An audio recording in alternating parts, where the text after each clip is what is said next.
Hallelujah, praise the lord. ఈరోజు మన లేఖన భాగము అపోస్తల కార్యములో 16వ అధ్యాయము 3వ వచనం చదువుకుందాం. అతడు తనతో కూడా బయలుదేరి రావాలని పౌలు కోరి అతని తండ్రి గిరిశస్తుడని ఆ ప్రదేశంలోని యూదులకందరికీ తెలియను గనుక వారిని బట్టి అతని తీసుకొని సున్నతి చేయించెను. ఆమేన్. దేవునికి స్తోత్రం. హల్లెలూయా, హల్లెలూయా.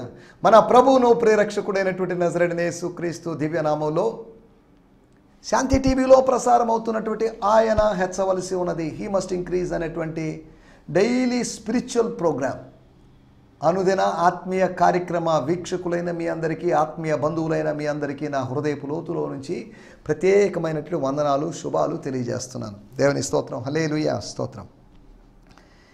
ఈ సమయంలో మనం దేవుని వాక్యాన్ని ధ్యానించుకోవడానికి మనం ఇక్కడ గ్యాదర్ అయ్యాం అంటే నేను రెడీగా ఉన్నాను, నేను బోధించడానికి సిద్ధంగా ఉన్నాను.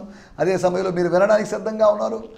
కొంతమంది టీవీ సెట్ల దగ్గర వినడానికి సిద్ధంగా ఉన్నారు. కొంతమంది యూట్యూబ్లో ఆన్ చేసేసి స్ట్రీమింగ్ వస్తుంది కనుక నెల్లూరు ప్రాంతంలో, పరిసర ప్రాంతాల్లో, నెల్లూరు జిల్లాలో కొన్ని ప్రాంతాల్లో ఏ విధంగా శాంతి టీవీ మనకు నార్మల్ టైంలో అనగా 8 to 8:30 వస్తుందో అలాగే స్ట్రీమింగ్ ఇస్తున్నారు కనుక యూట్యూబ్లో కూడా ఇదే టైంలో మీరు చూడొచ్చు. కాబట్టి మేము లేటుగా చూడాల్సి వస్తుంది అని మీరు కంగారు పడాల్సిన అవసరం లేదు. ఒకవేళ మీరు మిస్ అయిపోయినా కానీ దీన్ని అప్లోడ్ చేస్తారు కనుక మీరు చూడొచ్చు. ఇంచుమించు 1 hour లోపే, ఒక ½ hour లోపే మీకు అప్లోడ్ అవుతుంది. మీరు దాన్ని నిదానంగా చూడొచ్చు. దీంట్లో మీకు ఏమైనా ప్రశ్నలు ఉన్నట్లయితే దయచేసి ప్రేమపూర్వకంగా అడగండి, తప్పేం లేదు. ప్రశ్నలు, క్వశ్చన్స్. ఈరోజు కూడా నాకు కొంతమంది ఒక 4-5 క్వశ్చన్స్ పంపించారు. దాని గురించి నేను వేరొక పాస్టర్ గారు డిస్కస్ చేయడం జరిగింది. దేవుని స్తోత్రం. కాబట్టి మీ క్వశ్చన్స్ పంపించండి. నా 2 వాట్సాప్ నెంబర్లు ఉన్నాయి. నన్ను మీరు కాంటాక్ట్ చేయాల్సిందిగా మిమ్మల్ని ప్రేమపూర్వకంగా కోరుతాను. నేను మీ సహోదరుని, బయట వ్యక్తిని కాదు. నేనేదో పెద్ద రిజర్వ్గా ఉండే, లేకపోతే నేను పెద్ద నాయకుడినో లేకపోతే పెద్ద సేవకుడినని భావించలేదు. I'm your family member. కనుక మీరు నన్ను కాంటాక్ట్ చేయడానికి ఎటువంటి అభ్యంతర పడాల్సిన అవసరం లేదు. మీరు ఆనందంగా నన్ను కాంటాక్ట్ చేయండి. మనం ఆత్మీయ సహవాసంలో ముందుకు సాగుదాం. మీ స్థానిక సంఘం మీదే, మీ స్థానిక సంఘ కార్యక్రమాలు మీవే. ఒక స్పిరిచువల్ ఫెలోషిప్. నా కోసం మీరు ప్రార్థన చేయండి, మీకోసం నేను ప్రార్థన చేస్తాను. దేవుని స్తోత్రం. హల్లెలూయా. ఈ సమయంలో మనం దేవుని వాక్యాన్ని వినబోతున్నాం. ఇప్పటికీ మా స్థానిక సంఘంలో ఉపవాస కూడికలు జరుగుతున్నాయి. జనవరి నెల 1వ తేదీ నుంచి 14వ తేదీ వరకు 14 రోజులు ఉపవాస కూడికలు. అవి సంపూర్ణ ఉపవాస కూడికలు. సంపూర్ణ ఉపవాస కూడికలు అంటే ఈ మధ్యలో ఒక పూట భోజనం చేస్తూ కాదు, సంపూర్ణంగా ఉండాలని, ఇంకా ఉండాలనేది నా యొక్క ఉద్దేశం. ప్రభు కృపను బట్టి గత దినాల్లో వివాహానికి ముందు, వివాహం అయిన తర్వాత కూడా 21 రోజులు ఉపవాసం ఉండడానికి నేను వేరొక సంస్థలో పనిచేస్తూ తమిళనాడు రాష్ట్రంలోని గుడలూరు అనేటువంటి ప్రాంతంలో నేను ఉన్నప్పుడు అక్కడ నాతో కలిసి కొంతమంది దైవజనులు మేమంతా 21 రోజులు ఉపవాసం ఉన్నాం. ఆ ఉపవాస కూడికలు అద్భుతమైనవి. దేవుని స్తోత్రం. అక్కడే ఒక చర్చ్లోనే, ఆల్తియా ఇండియా మిషన్ అనేటువంటి సంస్థ వారి చర్చ్లోనే, క్రిస్టియన్ అసెంబ్లీ అనేటువంటి చర్చ్లోనే మేమందరం ఉండి, నేను నాతో పాటు ఒక 5-6 మంది సేవకులు అక్కడే ప్రార్థన చేసుకుంటూ, అక్కడే బైబిల్ చదువుకుంటూ, అక్కడే వాక్యం వింటూ, అక్కడే నిద్రపోతూ చాలా అద్భుతంగా ఉండే. దేవుడు మాట్లాడేవాడు, దేవుని స్వరాన్ని వినేవాళ్ళం. కొద్దిగా విజన్స్ అండ్ డ్రీమ్స్ వచ్చేవి. అంత అద్భుతంగా ఉండేది. ఆ గత ఓల్డెన్ డేస్ని నేను జ్ఞాపకం చేసుకున్నాను. ఓల్డెన్ లేకపోతే స్పిరిచువల్ ఎక్స్పీరియన్సెస్ని నేను గుర్తు చేసుకుంటూ ఉంటాను. కాబట్టి ఉపవాసం ఉండండి. ఉపవాసం ఉండేవాళ్ళు ప్రభు సన్నిధిలో గడపండి, ప్రభుతో మాట్లాడండి, దైవ స్వరం వినండి. ఉపవాసం ఉండాలి. ఉపవాసము ప్రార్థన వలన తప్ప ఇటుది తొలగిపోదు.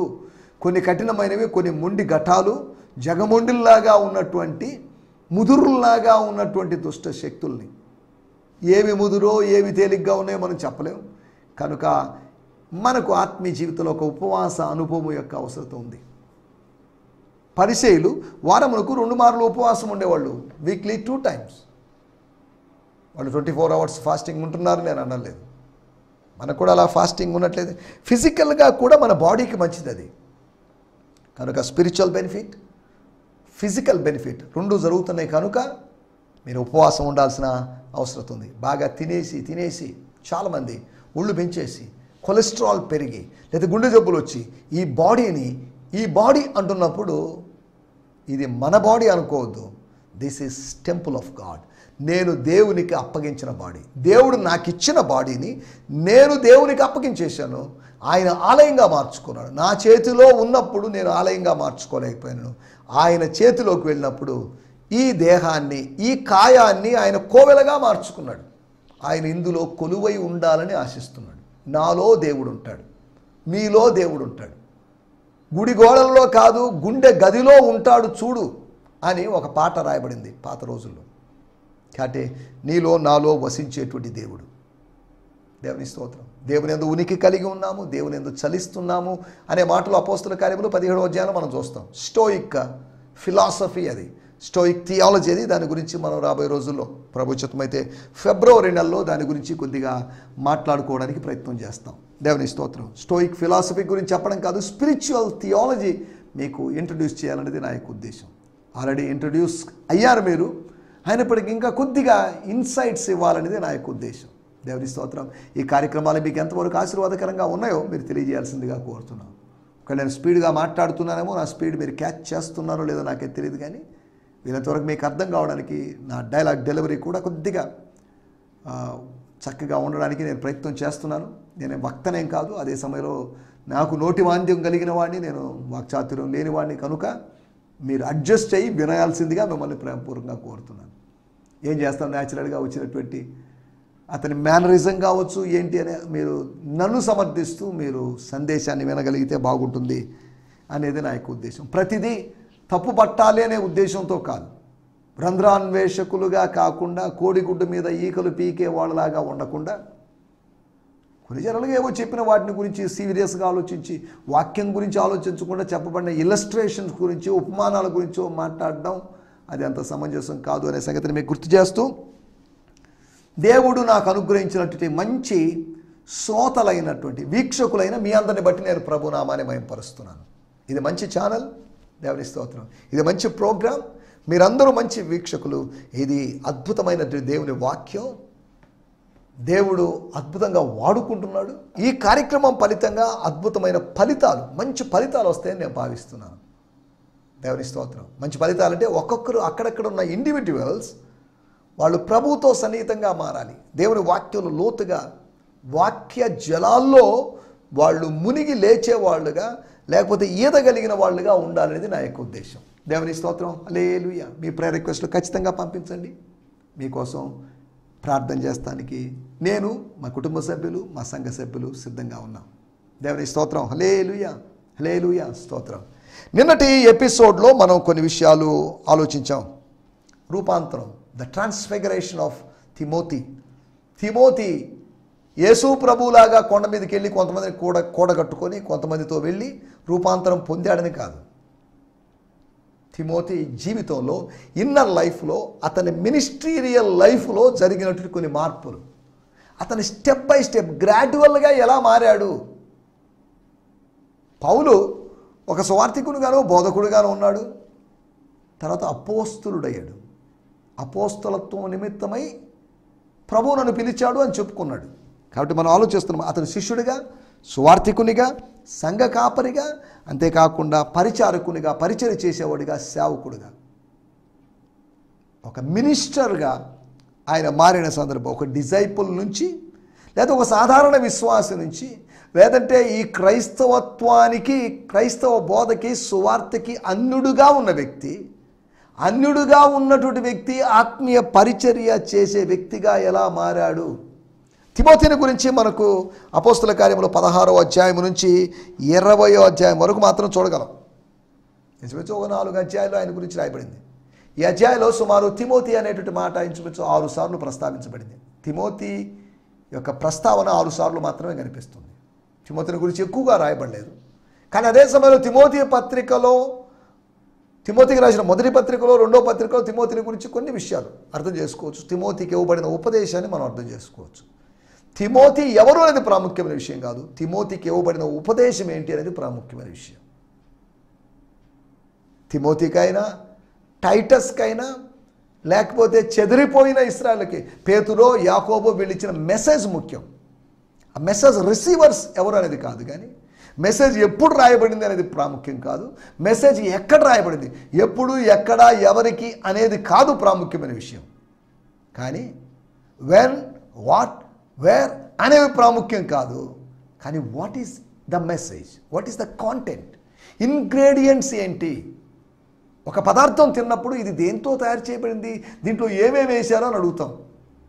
అలాగే వాక్యములో, బోధనలో ఉన్నటువంటి ఇంగ్రీడియంట్స్ ఏంటి, అందులో ఏమేమి వేస్తున్నారు, అందులో ఎట్టి సత్యాలు ఉన్నాయి, ఏ సత్యాల సమాహారంగా ఉందా సందేశం, ఏ సత్యాలు కలగాపులంగా కలిసిపోయినాయి, మిక్స్చర్ అయిపోయినాయి అనే దాని గురించి మనం ఆలోచించాలి.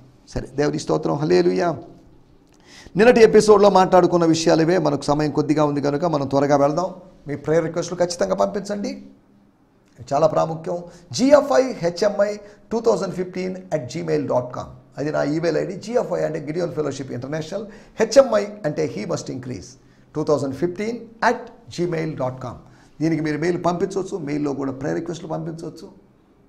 ఎవరైనా ఇండివిజువల్గా సేవ చేసేవాళ్ళు GFI అనేటువంటి సహవాసంతో కలుసుకోవాలనిపిస్తే ఒక స్పిరిచువల్ ఫెలోషిప్ కోసం మీరు ఈమెయిల్ ద్వారా కాంటాక్ట్ చేయండి. మీ రిపోర్ట్స్ ఏదైనా పంపించాలనుకుంటే పంపించవచ్చు. మీ పిక్చర్స్, ఫొటోస్ ఏదైనా మీరు పంపించాలనుకుంటే పంపించవచ్చు.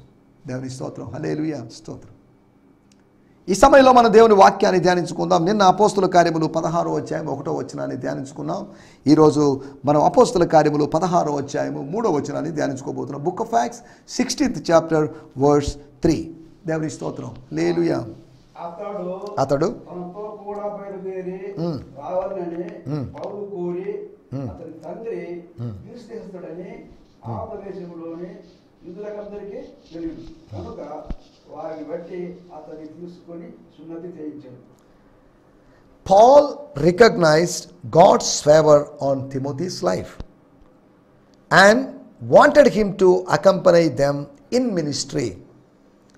But Paul had Timothy circumcised first because of the significant Jewish community living in the region, and everyone knew that Timothy's father was not a Jew.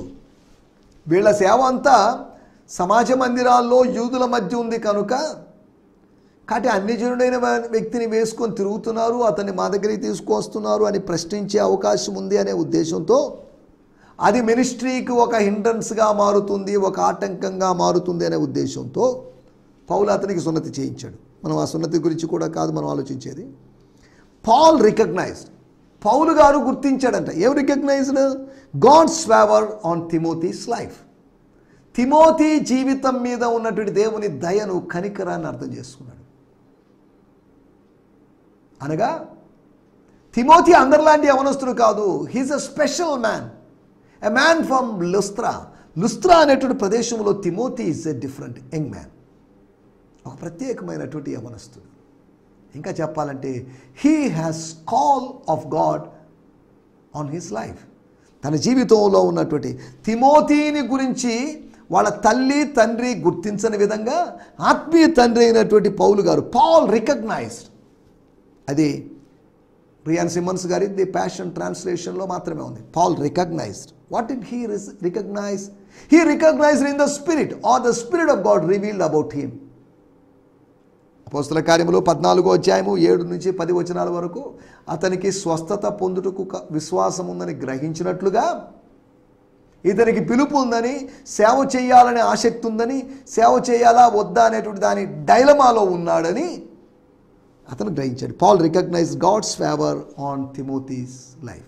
On Timothy, లేకపోతే Timothy మీద ఉన్న, తిమోథీ జీవితం మీద ఉన్న, తిమోథీ ఆత్మీయ జీవితం మీద ఉన్నటువంటి ఆ గాడ్స్ ఫేవర్. అప్పుడు ఏం చేశాడు? And wanted him to accompany them in the ministry.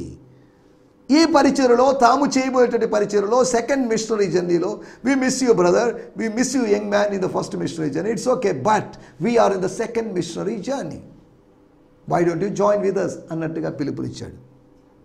ఇక్కడ రాయబడిన మాటలు wanted him to accompany him అని కాదు, అకంపనై దెమ్, తనతో కూడా అని రాయబడింది. కానీ ఇక్కడ తర్జుమాలో తమతో కూడా అని బ్రియాన్ సిమ్మన్స్ గారి తర్జుమాలో మనం చూడొచ్చు. తనతో అనగా తనతో ఉన్నటువంటి శీలాతో, అనగా పౌలు శీలతో, అనగా మాతో కూడా రాబోయా బాబు, ఇంట్లో కూర్చొని ఏం చేస్తావు? ఎంతసేపటికి ఉద్యోగం చేసుకుంటూ, ఎంతసేపటికి ఆ పని చేసుకుంటూ ఈ పని చేసుకుంటూ ఉంటావు? Come and join in our team, మా టీంలో, మా సంస్థలో, మా సహవాసంలో, మా బృందంలో, మా టీంలో కలుసుకోమని అతనికి ఒక పిలుపునిచ్చాడు. నేను చదువుతున్న మాటలు, and wanted him to accompany them in ministry, but Paul had Timothy circumcised first. Yes sir, నేను దానికోసం ఎదురు చూస్తున్నానండి, I'm waiting for that, thank you for calling me అని ఇలా అంటున్నప్పుడు, బాబు ఒక విషయం, first circumcision, then Christ ministry. అదేంటి సార్ ఇది అవసరం? అది అవసరమే. అపోస్తల కార్యములు 15వ అధ్యాయంలో సున్నతి అనేటువంటి ఇష్యూని బట్టి కాదు, సున్నతి లేదు అనే దాన్ని బట్టి సమాజ మందిరాల్లో నీకు స్వాగతం దొరకదు అనే ఉద్దేశంతో నువ్వు ఎక్కడ ఆటంకపరచబడతావు అనే, మేము ప్రవేశిస్తావు, నువ్వు ఆటంకపరచబడతావు, అందుకని సున్నతి చేయాలి. ఓకే అన్నాడు. సమాజ మందిరపు ద్వారాలు నా కోసం ఎందుకు మూయబడాలి? Let them open, let the doors of the synagogues be open for Timothy's. తిమోతీల కొరకైనటువంటి ద్వారములు తెరవబడాలి. పౌలు కోసం తెరవబడిన ద్వారం, సైలస్ కోసం తెరవబడిన ద్వారం, బర్నబాస్ కోసం, మార్కు కోసం తెరవబడిన ద్వారం. Why don't the doors be open for Timothy's? తిమోతీల కొరకు. దానికోసం తిమోతి వెల చెల్లించాడు, తన సున్నతి పొందాడు. కానీ అదే సమయంలో 16వ అధ్యాయం 1వ వచనంలో మనం గమనిస్తే అతడు సున్నతి పొందినట్టుగా చెప్పుకోవచ్చు. అదేంటండి, అతను సున్నతి ఎక్కడ పొందాడండి మీరు అనొచ్చు. He was circumcised spiritually there. అనగా 16వ అధ్యాయం 1వ వచనంలో అతని యొక్క ఆత్మీయ సున్నతి, 16వ అధ్యాయం 3వ వచనంలో అతని భౌతికమైన సున్నతి. సున్నతి 2 రకాలుగా ఉందని, ఆత్మీయంగాను భౌతికంగాను ఉందని, చేతులతో చేయబడిన సున్నతి అని కొలసీ పత్రిక 2వ అధ్యాయంలో మనం చూస్తున్నాం. హృదయమునకు సున్నతి అనే మాటను ద్వితీయోపదేశకాండం 10వ అధ్యాయంలో చూస్తున్నాం. Circumcision of the heart or in the heart. చెవులకు సున్నతి అనే మాటను అపోస్తల కార్యములు 7వ అధ్యాయంలో చూడగలం. అనగా the piercing of the years, అనగా చెవులు పొడవబడ్డం, చెవులు తెరవబడ్డం. సున్నతిలో గోప్యాంగ చర్మం కత్తిరించబడ్డం వల్ల తెరవబడ్డం అనేది కాదు, కానీ అదేదో ఎందుకో మరి దానికి ఎక్కువ వివరణ మనం ఇవ్వలేము, దాని గురించి వివరాలు అక్కడ లేవు. దేవుడు ఆ కటింగ్ లేదా ఆ సర్కంసెషన్ని ఒక రూల్గా అబ్రహాము యొక్క ఫ్యామిలీకి ఇచ్చారు. అబ్రహాము యొక్క కుటుంబములో ఒకడుగా జూస్ వాళ్ళు అలా వచ్చారు కనుక వాళ్ళందరూ తిమోతి నీ జూ అని ప్రకటించడానికి, he's not a Greek, he's not a gentile, కాబట్టి అతనికి అవకాశం ఉంది. వాళ్ళ నాన్న ఎలాగైనా కావచ్చు, వాళ్ళ అమ్మ యూదురాలు కాబట్టి వాళ్ళ అమ్మను బట్టి అని కాదు, అతను సున్నతి పొందడాన్ని బట్టి. నీకెవరో తల్లిదండ్రులు ఉన్నారనో బంధువులు ఉన్నారని కాదు, కానీ నువ్వు సమ్మతించి చేసినటువంటి పనిని బట్టి, అంగీకరించిన సంస్కారాన్ని బట్టి నీకు స్వాగతం దొరుకుతుంది అనే విషయాన్ని తిమోతి ద్వారా నేను మీకు జ్ఞాపకం చేస్తున్నాను. అతను పిలిచాడు, పౌలు పిలిచాడు, ఇతను వెళ్ళాడు. కానీ అలా వెళ్ళడానికి, అలా వెంబడించడానికి కారణాలు ఏంటి? 4 కారణాలు మీకు జ్ఞాపకం చేస్తాను. Why Timothy blindly followed Paul. Sorry sir, I need some more time, నాకు ఇంకా సమయం కావాలండి, ఇప్పుడే పిలవద్దండి, నేను చదువుకుంటున్నాను లేదా నేను ఉద్యోగం చేస్తున్నాను, ఐ హ్యావ్ మోర్ రెస్పాన్సిబిలిటీస్, నాకు తీర్చాల్సిన అప్పులు ఉన్నాయండి, సారీ అండి నేను మినిస్ట్రీలోకి రాలేను అని ఏమాత్రం రిజెక్ట్ చేయలేదు. ఆ పిలుపు, ఆ ఆహ్వానం అనివార్యమైనది అని భావించాడు. The calling of God, the invitation of God in to the ministry is irresistible. అది అనివార్యమైంది, దాన్ని రెసిస్ట్ చేయలేము, సాకులు చెప్పి తప్పించుకోలేము. తిమోతి సాకులు చెప్పి తప్పించుకోలేదు. ఎస్ సార్, ఐఎమ్ రెడీ అని చెప్పుకున్నాడు. అతనిని కన్విన్స్ చేసినటువంటి విషయాలు ఏంటి? అతన్ని ఒప్పింపజేసిన విషయాలు ఏంటి? అతన్ని వెంబడించడానికి ప్రేరేపించిన విషయాలు, అతన్ని వెంబడించేటట్టు చేసిన విషయాలు ఏంటి అనే దాని గురించి నేను మీకు జ్ఞాపకం చేస్తాను. సరే, ఎవరో ఒకరి దగ్గర మినిస్ట్రీకి వెళ్ళు చేయమని కాదు, you come with me, come with us, join with us అని అంటున్నారు. అంటే 4 విషయాలు నేను మీకు జ్ఞాపకం చేస్తాను. 4 ప్రాబబిలిటీస్, 4 ఎగ్జాక్ట్ రీజన్స్ అని నేను 4 ప్రాబబిలిటీస్. నేను ఎవరైనా సేవకు పిలుస్తున్నాను అనుకోండి, వాళ్ళు ఆలోచిస్తారు ఈ దగ్గరికి వెళ్తే భోజనం పెడతారో లేదో, వసతి ఇస్తాడో లేదో, వాడుకుంటాడో లేదో, ఇన్ని ఆలోచిస్తారు. యేసుప్రభు పిలిచినప్పుడు కూడా శిష్యులు అలా ఆలోచించి ఉండొచ్చు, కానీ యేసుప్రభు మీద వాళ్ళకి నమ్మకం ఉంది. నమ్మకం ఏర్పడింది కనుక ముందు వెనక ఆలోచించకుండా వాళ్ళను వదిలిపెట్టి దోణులు వదిలిపెట్టి తండ్రిని వదిలిపెట్టి వెంబడించారు. ఈ రోజుల్లో యవనస్తులకి పిలిపిస్తున్నాను. యవనస్తులకే కాదు, పార్ట్ టైం సేవ చేసేవాళ్ళని బాబు వదిలేసేయండి, రండి ఫుల్ టైం మినిస్ట్రీలోకి. ఆర్థికపరమైన ఒత్తిళ్ళు ఉంటాయి, కష్టం ఉంటుంది, భోజనానికి గడవని పరిస్థితి ఉంటుంది, ఆకలితో అల్లాడే పరిస్థితులు అయినప్పటికీ రండి, నో ప్రాబ్లం అని చెప్పినప్పటికీ కూడా కొంతమంది రాలేకున్నారు. వస్తాం వస్తాం వస్తాం అని అంటున్నారు. నేను ఉద్యోగం చేసుకోగలను, కానీ ఉద్యోగం చేయదలుచుకోలేదు. I'm a minister of God, I'm called by God. ఇప్పటికీ 30 సంవత్సరాలైంది పరిచయలోకి వచ్చి. ఈ 30 సంవత్సరాలుగా దేవుడు నన్ను పోషిస్తున్నాడు, ఈ 3 దశాబ్దాలుగా దేవుడు నన్ను పోషిస్తున్నాడు అని చెప్పడంలో ఎటువంటి సందేహం లేదు. నా జీవితంలో, ఏలియా జీవితంలో ఒక సందర్భంలో కొన్ని దినాలు మాత్రమే కాకులు ఉన్నాయేమో కానీ అంత్య దినాల్లో ప్రవక్తలుగా ఎంచబడుతున్నటువంటి ప్రభు సేవకులైన మా జీవితాల్లో ప్రతిరోజు దేవుడు ఏదో కాకిని పంపిస్తున్నాడు. కాకోలమో ఒక గ్రూపును పంపించాడేమో, మా జీవితంలో ప్రతిసారి పోషణ కొరకై మేము నడిపించబడ్డం కోసమై దేవుడు కొన్ని కాకులను పంపిస్తున్నాడు. యెహోవా జైరే. ఏలియా జీవితంలో కూడా యెహోవా, అబ్రహాము దేవుడే, ఏలియా దేవుడు, ఇద్దరు వేరు దేవుళ్ళు కాదు. దేవుని స్తోత్రం. ఇవన్నీ ఎందుకు చెప్తున్నానంటే ఇక్కడ మనం ఆలోచించాల్సిన విషయం, వెంబడించడానికి కారణాలు ఏంటి? Number 1 reason. 2 తిమోతి పత్రిక 3వ అధ్యాయము 10వ వచనం. అయితే నీవు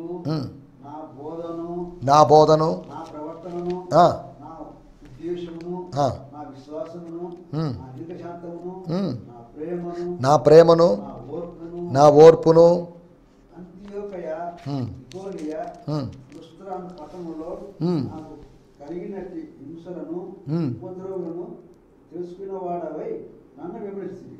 చాలు, నేను చదువుతున్నాను.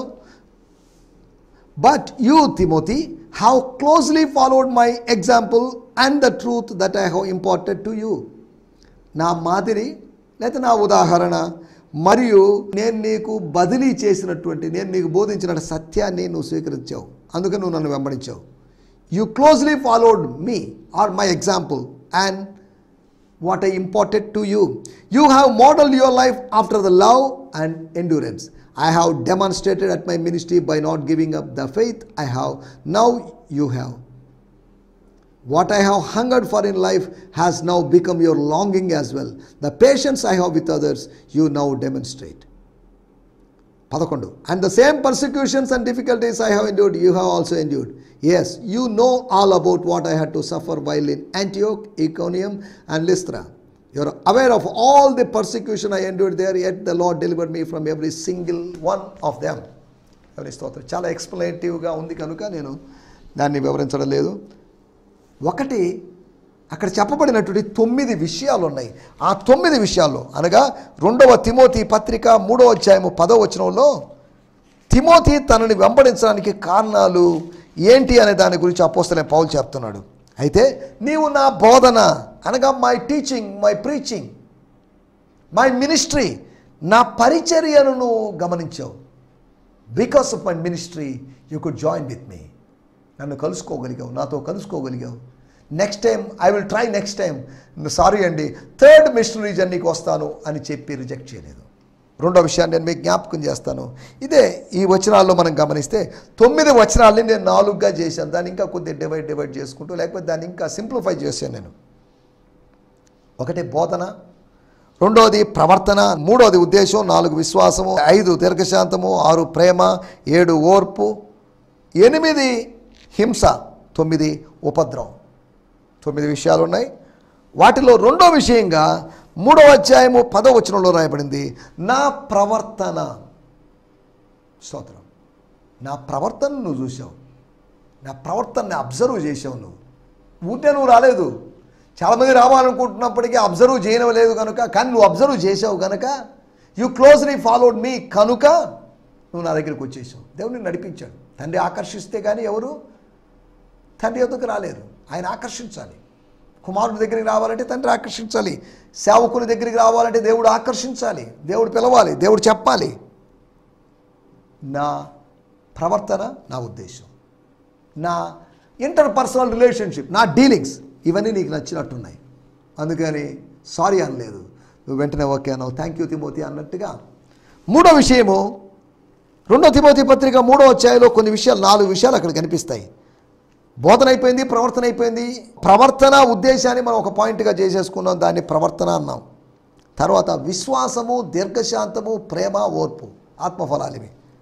విశ్వాసం, ఫెయిత్, లాంగ్ సఫరింగ్, అంతేకాకుండా లవ్ అండ్ పేషెన్స్ ఆత్మఫలాలు. పేతురు పత్రికలో కూడా ఇటు ఆత్మఫలాలు కనిపిస్తాయి. అనగా నా ఫలములను నువ్వు చూసావు, you have seen my fruits.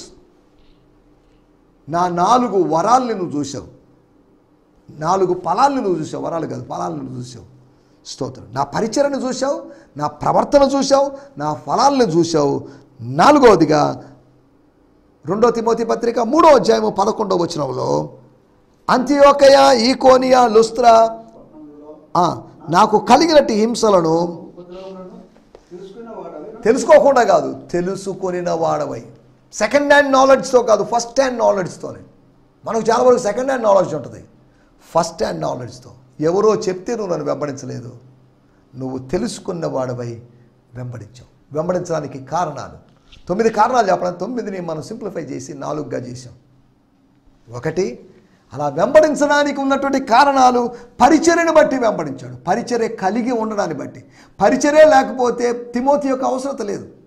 ఈ రోజుల్లో పరిచర్య ఉంది కాబట్టి సేవకులు యాడ్ అవుతున్నారు. పరిచర్య లేకపోతే, విశ్వాసం లేకపోతే, ఆ సంఘంలో మరొక పరిచారకుల యొక్క అవసరత లేనప్పుడు ఎవరు వెంబడిస్తారు?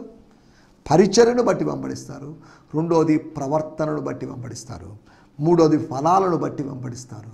4వ విషయం ప్రయాసను బట్టి. హింసలు, ఉపద్రవాలు, అఫ్లిక్షన్స్ అండ్ సఫరింగ్స్. ఎంత బాధ భరించాడండి, ఎన్ని కష్టాలు భరించాడండి. సెకండ్ మిషనరీ జర్నీలో ఎంత రిస్క్ తీసుకున్నాడండి. He risk for his life. ఇవన్నీ యవనస్తులైన తిమోతిని అట్రాక్ట్ చేశాయి. ఆనాటి అపోస్తుల్లో ఇటువంటి క్యారెక్టర్స్ ఉన్నాయి కాబట్టి అపోస్తుల్ని అనుచరులు వెంబడించారు. ఈ రోజున ఇటువంటి క్యారెక్టర్స్ లేవు. చాలామంది అపోస్తులు అనబడిన వాళ్ళకి ప్రతివాడు సెల్ఫ్ క్లైమ్డ్ ప్రాఫిట్గాను అపోజల్స్గా మారిపోతున్నారు. ఎవరో తల మీద చేపెట్టి you are a prophet, you are a apostle అనేస్తున్నారు. తాను కన్విన్స్ అవ్వడానికి ఉన్నటువంటి 4 కారణాల గురించి మనం ఆలోచించాం. అలాగైతే మనం కూడా ప్రభువుని వెంబడించడానికి కారణాలు చాలా ఉండొచ్చు, కానీ ప్రభువుని వెంబడించే వాళ్ళుగా ఉండాలి. ప్రభుని వెంబడిస్తున్నటువంటి ఆయన సేవకులను మనం వెంబడించే వాళ్ళుగా ఉండాలి. అలా వెంబడించడానికి మనకు కలిగేటువంటి కారణాలన్నింటిని బట్టి నేను దేవుని స్తోత్రం చెప్తూ నా మాటలు నేను ఇక్కడ ముగిస్తున్నాను. దేవుని స్తోత్రం. హల్లెలూయా. మీ అందరికీ వందనాలు.